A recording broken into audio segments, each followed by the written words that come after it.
Assalamualaikum warahmatullahi wabarakatuh. Perkenalkan, nama saya Anggun Niami Salsabila dari kelas 11 Bahasa. Di sini saya akan menceritakan tokoh yang saya inspirasi, yaitu Bapak I.R. Soekarno. Kehidupan pribadi Soekarno atau akrab yang dipanggil Bung Karno lahir pada 6 Juni 1901 di Surabaya, Jawa Timur. Dengan nama kecilnya Kusno Sosrodihardjo dan wafat pada 21 Juni 1970 di Jakarta.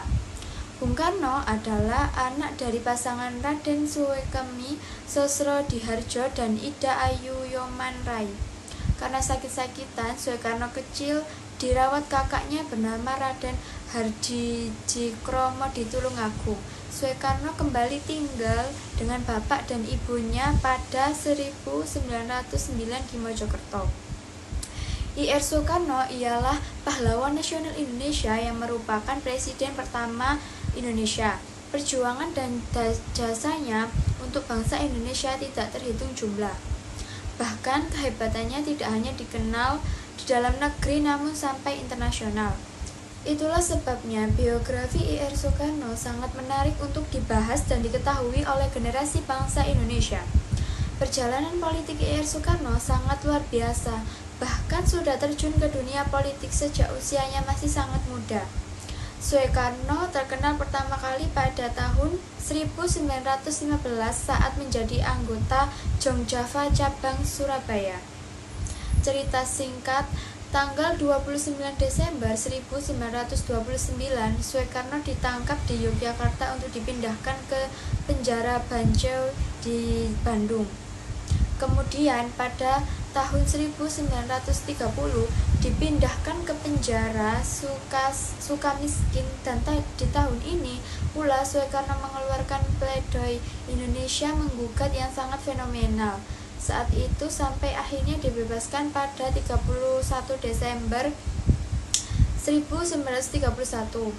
Setelah bebas dari penjara tahun 1932, Soekarno bergabung dalam Partai Indonesia, Partindo, yang masih pecahan PNI karena saat itu PNI dibubarkan dan dinyatakan dilarang oleh Belanda.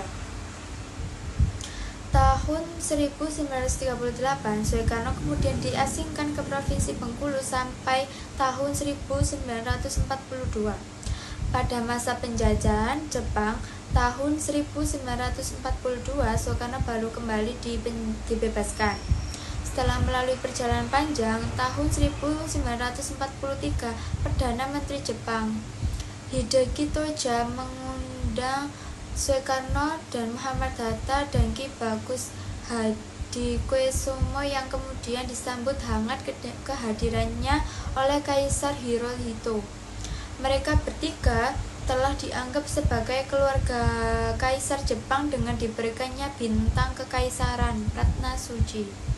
Sejak masa penjajahan Jepang, itulah banyak muncul organisasi seperti Jawa Hokokai, BPUPKI, Pusat Tenaga Rakyat Putra, hingga PPKI dengan tokoh-tokoh utama yakni Soekarno, Kiai Haji Mas Mansur, Ki Hajar Dewantara, dan tokoh lainnya yang aktif di organisasi pergerakan nasional.